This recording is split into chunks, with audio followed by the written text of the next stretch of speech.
ಇವತ್ತಿನ ಪ್ರೇಮ ಕಾವ್ಯ serial update starting scene ಬಂದು ಹಾಸ್ಪಿಟಲಲ್ಲಿ ಸ್ನೇಹ ಮತ್ತು ನರ್ಸ್ದು ಕಾನ್ವರ್ಸೇಷನ್ ನಡೆಯುತ್ತೆ. ನರ್ಸ್ ಕ್ಲಿಯರಾಗಿ ಹೇಳ್ತಾಳೆ, ರಾಮ್ ಸರ್ ತಪ್ಪು ಮಾಡಿಲ್ಲ, ನೀವು ತಪ್ಪು ಮಾಡಿರೋದು ನೀವು ಕರೆಕ್ಟಾಗಿ ಮೆಡಿಸನ್ ಕೊಟ್ಟಿಲ್ಲ. ನಾವು ಈ ಮೆಡಿಸನ್ನ ರಾಮ್ ಸರ್ಗೆ ತೋರಿಸಿದ್ರೆ ರಾಮ್ ಸರ್ ಏನಾದರೂ ಒಳ್ಳೆ ಮೆಡಿಸನ್ ಕೊಟ್ಟು ಮಿನಿಸ್ಟ್ರನ್ನ ಕೋಮಾದಿಂದ ಹೊರಗಡೆ ತರ್ಬೋದು ಅಂತ ಹೇಳಿದಾಗ ಸ್ನೇಹಂಗೆ ಸಿಟ್ಟು ಬರುತ್ತೆ. ನೀನೇನಾದ್ರು ಆ ಥರ ಕೆಲಸ ಮಾಡಿದ್ರೆ ನಾನು ನಿನ್ನನ್ನು ಈ ಕೆಲಸದಿಂದ ತೆಗ್ದಾಕ್ತೀನಿ, ನೀನು ಇದನ್ನು ಯಾರಿಗೂ ಹೇಳಬಾರ್ದು ಅಂತ ಹೇಳಿ ನರ್ಸ್ ಬಾಯಿ ಮುಚ್ಚಿಸಿ ಅವಳಿಗೆ ದುಡ್ಡು ಕೊಡ್ತಾರೆ. ಇದಕ್ಕೆ ನರ್ಸು ಒಪ್ಕೊಳ್ತಾರೆ. ನೆಕ್ಸ್ಟ್ ಸೀನಲ್ಲಿ ರಾಮ್ಗೋಸ್ಕರ ತಿಂಡಿ ಪ್ರಿಪೇರ್ ಮಾಡ್ಕೊಂಡು ಬರ್ತಾರೆ. ಆದರೆ ರಾಮ್ ನನಗೀಗ ಹಸಿವಿಲ್ಲ, ನಾನು ತಿನ್ನಲ್ಲ ಅಂತ ಹೇಳಿ ಕಳಿಸ್ತಿರ್ಬೇಕಾದ್ರೆ ಅಮ್ಮ ಹೇಳ್ತಾರೆ, ನೀನು ಇವತ್ತಿನ ಸ್ಥಿತಿಗೆ ಯಾರು ಕಾರಣ ಗೊತ್ತಾ? ಆ ಪ್ರೇಮ ಬಂದ ಮೇಲಿಂದನೇ ನಿನ್ನ ಜೀವನ ಹಿಂಗಾಯಿತು. ಆ ಪ್ರೇಮ ಸರಿ ಇಲ್ಲ. ನೀನು ಆ ರೇಣುಕಾ ಅಕ್ಕನ ಮಾತನ್ನ ಕೇಳಬೇಡ. ಅವ್ರ ಮಾತನ್ನ ನೀನು ಯಾವಾಗ ಕೇಳೋದು ಬಿಡ್ತೀಯೋ ಆವತ್ತಿಂದನೇ ನಿನ್ನ ಜೀವನ ಸರಿಯಾಗುತ್ತೆ ಅಂತ ಅವನಿಗೆ ಎಷ್ಟೋ ಹೇಳ್ತಾರೆ. ಅಂದರೆ ಇವನ್ ನಾವು ಜಾತಕನೂ ಕೇಳ್ಕೊಂಡು ಬಂದು ಅವಳದ್ದು ಜಾತಕದ ದೋಷದಿಂದನೇ ನಿಂಗೆ ಹಿಂಗೆಲ್ಲ ಆಗ್ತಿದೆ ಅಂತ ರಾಮ್ನ ಎಷ್ಟೋ ಕನ್ವಿನ್ಸ್ ಮಾಡೋಕ್ಕೆ ಟ್ರೈ ಮಾಡ್ತಾರೆ. ಆದರೆ ರಾಮ್ ಫೇಸ್ ಎಕ್ಸ್ಪ್ರೆಷನ್ ಪ್ರಕಾರ ಅವನು ಇವ್ರ ಮಾತನ್ನೆಲ್ಲ ಒಪ್ಪಲ್ಲ. ಈ ಕಡೆ ಪ್ರೇಮ ಟೆಂಪಲ್ಗೆ ಹೋಗಿ ಬಂದಿರ್ತಾಳೆ. ಆ ಕಲ್ಯಾಣಿ ಅವ್ರ ಅತ್ತೆಗೆ ಸಿಗ್ತಾಳೆ.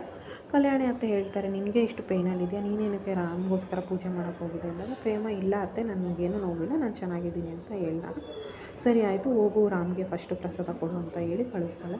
ಹಿಂದೆ ಕಲ್ಯಾಣಿ ಅತ್ತೆನೂ ಹೋಗ್ತಾರೆ. ಹೋದಾಗ ರಾಮ್ಗೆ ಪ್ರಸಾದ ಕೊಡ್ತಾರೆ. ಕಲ್ಯಾಣಿ ಅತ್ತೆ ನೋಡ್ತಾರೆ, ಅವನಿನ್ನೂ ತಿಂಡಿ ತಿಂದಿರಲ್ಲ. ಏನಪ್ಪ ರಾಮ್, ಇಷ್ಟೊತ್ತಾಯ್ತು ಇನ್ನೂ ತಿಂಡಿ ತಿಂದಿಲ್ವ, ನೀನು ಟ್ಯಾಬ್ಲೆಟ್ ತಗೋಬೇಕು ಅಂತ ಅವನಿಗೆ ತಿನ್ನೋಕ್ಕೆ ಕೊಡ್ತಾರೆ. ಆದರೆ ಅವ್ನಿಗೆ ಕೈಗೆ ಏಟಾಗಿದ್ದರಿಂದ ಅವನಿಗೆ ತಿನ್ನೋಕ್ಕಾಗಲ್ಲ. ಪ್ರೇಮ ತಿನ್ಸೋಕೆ ಹೋಗ್ತಾಳೆ. ಪ್ರೇಮನ ಕೈ ಏಟಾಗಿದ್ದರಿಂದ ಪ್ರೇಮನ ಬೇಡ ನಾನೇ ತಿನ್ನಿಸ್ತೀನಿ ಅಂತ ಅವ್ರು ದೊಡ್ಡಮ್ಮ ತಿನ್ನಿಸ್ತಾರೆ. ಇದನ್ನು ರಾಮ್ ತಂಗಿ ನೋಡಿ, ಅಮ್ಮ ಕೊಟ್ಟಾಗ ನೀನು ಇವನು ತಿನ್ನಿಲ್ಲ, ಇವ್ನು ಕೊಟ್ಟಾಗ ಅವ್ನು ತಿಂತವನೇ, ತಡಿ ಹೋಗ್ಬಿಟ್ಟು ಅಮ್ಮನ ಕರ್ಕೊಂಡು ಬರ್ತೀನಿ ಅಂತ ಹೋಗಿ ಅವ್ರ ಅಮ್ಮನ ಕರ್ಕೊಂಡು ಬಂದು ಅವರಮ್ಮ ಹೇಳ್ತಾಳೆ, ಏನಪ್ಪ ನಾನು ತಂದಾಗ ತಿನ್ನಿಲ್ಲ, ಇವಾಗ ತಿಂತಿದ್ಯಾ ಅಲ್ವಾ, ಏನೋ ನೀನು ಚೆನ್ನಾಗಿದ್ದರೆ ಸಾಕು ನನಗೆ ಅಂತ ವ್ಯಂಗ್ಯವಾಗಿ ಮಾತಾಡ್ತಾಳೆ.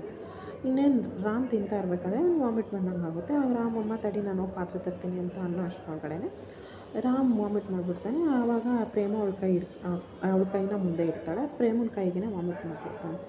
ಇದನ್ನು ನೋಡಿ ರೇಣುಕಾ ಅವ್ರಿಗೂ ಒಂಥರ ರೇಣುಕಾ ಅಲ್ಲ, ಕಲ್ಯಾಣಿಯವ್ರಿಗೂ ಒಂಥರ ಪ್ರೌಡ್ ಫೀಲ್ ಆಗುತ್ತೆ, ಇಂಥ ಒಳ್ಳೆ ಸೊಸೆ ನಮಗೆ ಬಂದಿದ್ದಾಳೆ ಅಂತ. ಅದಾದಮೇಲೆ ಇದನ್ನು ನೋಡಿ ಅವರಮ್ಮ ಫುಲ್ ಒಂಥರ ಎಕ್ಸ್ಪ್ರೆಷನ್ ಕೊಟ್ಟು ಹೊರಡ್ತಾರೆ.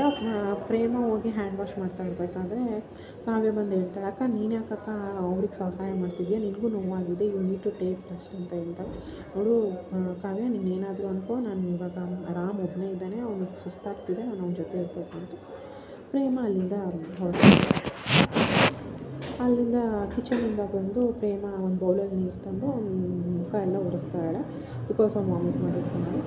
ಆಮೇಲೆ ಸರಿ ರಾಮ್, ನೀನು ಮಲ್ಕೋ, ರೆಸ್ಟ್ ತಗೋ, ನಿನಗೆ ಸರಿ ಹೋಗುತ್ತೆ ಅಂತ ಹೇಳಿ ಪ್ರೇಮ ಅವನನ್ನು ಮಲಗಿಸ್ಬಿಟ್ಟು ಹೋಗ್ತಾಳೆ.